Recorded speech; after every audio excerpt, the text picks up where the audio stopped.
Sejam bem-vindos ao nosso canal, eu sou André Bernardi e quero agradecer a você por ter nos acompanhado ao longo desse trimestre, onde aprendemos juntos da Palavra de Deus. Nesta lição, a última lição, que traz o título O Poder de Deus na Missão da Igreja, comentaremos sobre a doutrina bíblica do Espírito Santo, nos mostrando que o revestimento do poder do alto é imprescindível à missão da igreja, tanto no passado quanto no presente, onde muitos desprezam e não reconhecem a sua existência, a existência do Espírito Santo. Nós, pentecostais, somos movidos por este poder, pelo poder do Espírito Santo, a terceira pessoa da Trindade Santa. Faremos a leitura agora do texto áureo, que nos diz: mas recebereis a virtude do Espírito Santo, que há de vir sobre vós, e ser-me-eis testemunhas, tanto em Jerusalém, como em toda a Judéia e Samaria, e até aos confins da terra. Registrado no livro de Atos dos Apóstolos, capítulo 1, verso de número 8. A verdade prática nos diz: o Espírito Santo é a força motriz que movimenta a igreja, e sem o poder do Espírito, a igreja é incapaz de cumprir a sua missão. Neste momento, pegue a sua revista ou a sua Bíblia e nos acompanhe na leitura bíblica em classe. Livro dos Atos dos Apóstolos, capítulo 13, do verso 1 a 4. Na igreja que estava em Antioquia havia alguns profetas e doutores, a saber, Barnabé e Simeão, chamado Níger, e Lúcio, Cireneu e Manaém, que fora criado com Herodes, o tetrarca, e Saulo. E, servindo eles ao Senhor e jejuando, disse o Espírito Santo: apartai-me a Barnabé e a Saulo para a obra a que os tenho chamado. Então, jejuando e orando, e pondo sobre eles as mãos, os despediram. E assim estes, enviados pelo Espírito Santo, desceram a Seleucia e dali navegaram para Chipre. Objetivos da lição. O primeiro objetivo, refletir acerca da doutrina bíblica do Espírito Santo. Segundo objetivo, analisar as diferentes perspectivas da capacitação do Espírito Santo à sua igreja. E terceiro objetivo, pensar no Espírito Santo como o principal impulsionador da obra missionária. Observação: somos pentecostais e o termo pentecostal faz referência ao crente que crê que a experiência do Espírito Santo que ocorreu com os apóstolos no dia de Pentecostes, de acordo com o livro de Atos, pode acontecer hoje também, ou seja, a experiência com o Espírito Santo hoje não é diferente da experimentada pelos cristãos do primeiro século. Força motriz. O comentarista da lição apresenta o Espírito Santo como uma força diferente de algumas concepções. Ele apresenta o Espírito Santo como uma força motriz e não apenas como um poder estático. Se fosse assim, não seria a terceira pessoa da Santíssima Trindade. Temos dois tipos principais de força. Forças de contato, quando há contato direto entre dois corpos. Ao empurrar um objeto ou uma pessoa, por exemplo, a força envolvida é do tipo de contato. Forças de campo é quando a atuação da força ocorre à distância, independentemente do contato. Por exemplo, força-peso depende do campo gravitacional da Terra. Força elétrica, força magnética. O comentarista, então, finaliza esse primeiro trimestre nos ensinando que o Espírito Santo é uma força de contato que impulsiona, capacita, porque está vivo e se movimenta e é poderoso. Primeiro ponto, a doutrina do Espírito Santo segundo o evangelista Lucas. O primeiro subponto nos diz: o ensino revelado nos escritos de Lucas. Tanto o evangelho quanto o livro de Atos, ambos escritos pelo evangelista Lucas, revelam o ministério do Espírito Santo na vida de Jesus e da primeira igreja como uma necessidade imperiosa. Na teologia lucana, conseguimos ver a revelação do Espírito Santo. No Evangelho de Lucas, o anúncio da promessa do Espírito Santo. Lucas, capítulo 24, verso 49. E eis que sobre sobre vós envio a promessa de meu Pai. Ficai, porém, na cidade de Jerusalém, até que do alto sejais revestidos de poder. Livros dos Atos dos Apóstolos, a revelação da promessa do revestimento do Espírito Santo. Atos, capítulo 1, verso 8. Mas recebereis a virtude do Espírito Santo, que há de vir sobre vós, e ser-me-eis testemunhas, tanto em Jerusalém, como em toda a Judéia e Samaria, e até aos confins da terra. Segundo subponto, o enchimento do Espírito Santo como experiência necessária.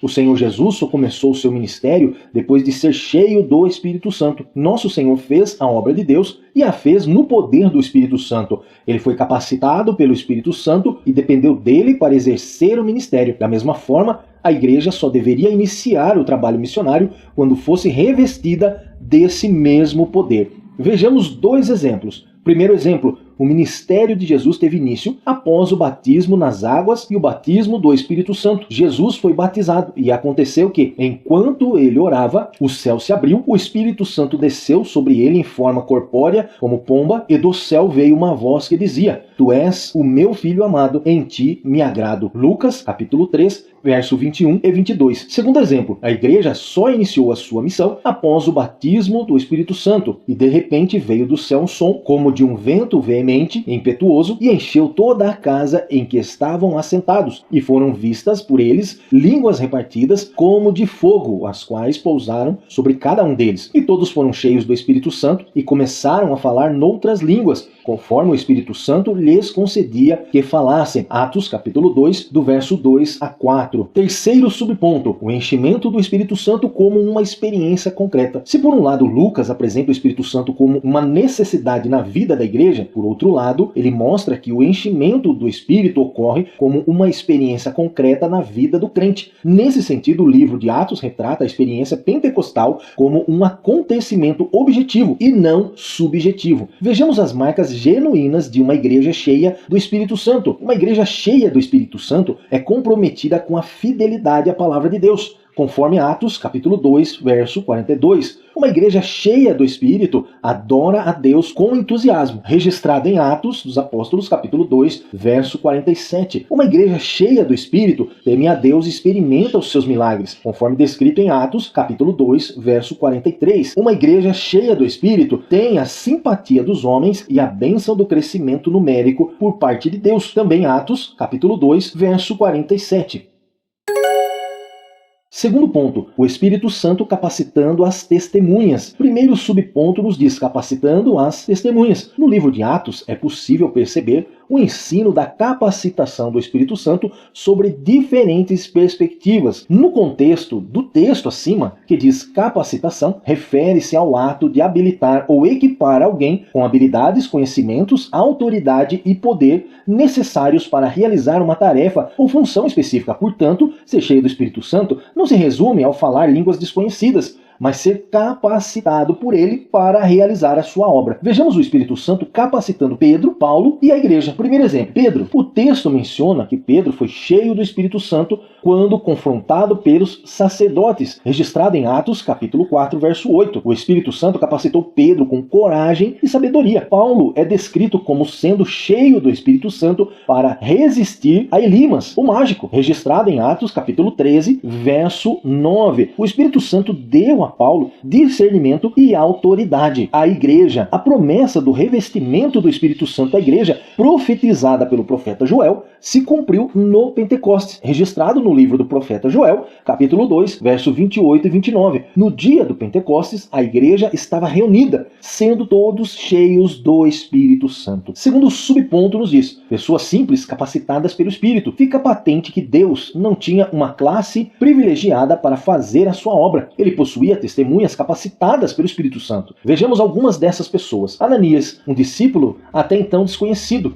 foi capacitado pelo Espírito para trazer visão a Paulo e batizá-lo. Registrado em Atos, capítulo 9, verso 10 e 11. Estevão e Filipe foram capacitados pelo Espírito Santo para pregar. Registrado em Atos, capítulo 6, verso 8 e Atos, capítulo 8, verso 6. O comentarista da lição destaca que Deus não tinha uma classe privilegiada de pessoas para fazer a sua obra. Em vez disso, capacitou todas as suas testemunhas pelo Espírito Santo. Então entendemos que o Espírito Santo está disponível para para todos os crentes que desejam ser capacitados por ele. Terceiro subponto, capacitando a igreja. O contexto literário e doutrinário de Lucas, a igreja do Novo Testamento é vista como portadora de uma missão profética. Nela há um ministério profético de todos os crentes. Nesse sentido, conforme o contexto de Atos, o testemunho não é apenas individual, como mostrado nessa lição, mas também de toda a igreja descrita em Atos. Ninguém pode viver o evangelho, pregar o evangelho e estar na presença de Jesus se não estiver cheio do Espírito Santo. A igreja do primeiro século experimentou isso. Os discípulos experimentaram isso, tendo sua fé convicta em Jesus Cristo. Não importaram com prisões, açoites ou reprovação das autoridades. O Espírito Santo foi derramado de uma vez para sempre sobre a igreja para capacitá-los na grande missão de evangelização, impulsionando na adoração.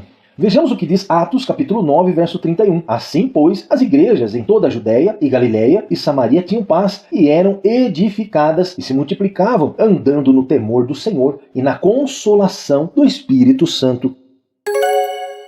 Terceiro ponto, o Espírito Santo como fonte geradora de missões. Primeiro subponto nos diz, o envio missionário. No capítulo 13 do livro de Atos dos Apóstolos narra o envio dos primeiros missionários da igreja em Antioquia. O que chama a atenção nessa narrativa é a participação ativa, pessoal, do Espírito Santo no envio missionário. O texto bíblico de Atos, capítulo 13 a 16, deixa claro que o Espírito Santo é o executivo da obra missionária. Ele separa, envia e orienta a igreja e os missionários. Vamos considerar os seguintes pontos. O Espírito Santo viu a necessidade urgente da obra missionária e chamou com urgência os dois missionários dizendo, apartai-me a Barnabé e a Saulo para a obra que os tenho chamado. Escrito em Atos, capítulo 13, verso 2. Não podia ser para depois, pois havia urgência na obra. Em Atos, capítulo 16, verso 7, o texto diz que Paulo queria ir para Bitínia, mas o Espírito Santo não o permitiu. O Espírito Santo conhece as regiões prioritárias para missões. E nesta passagem vemos a atuação pessoal do Espírito. Em Atos capítulo 16, verso 6, o texto ainda diz que foram impedidos pelo Espírito Santo de anunciar a palavra na Ásia. O Espírito Santo é o guia e o orientador da obra missionária. Segundo subponto, a estratégia missionária. Em um mundo multicultural, a questão da estratégia missionária deve ser levada em conta. Não somente enviar, mas quem enviar, quando enviar e como enviar. Por exemplo, Paulo e Barnabé poderiam ter adotado a estratégia errada na obra missionária quando tentaram pregar na Ásia e Bitínia, mas foram impedidos pelo Espírito Santo.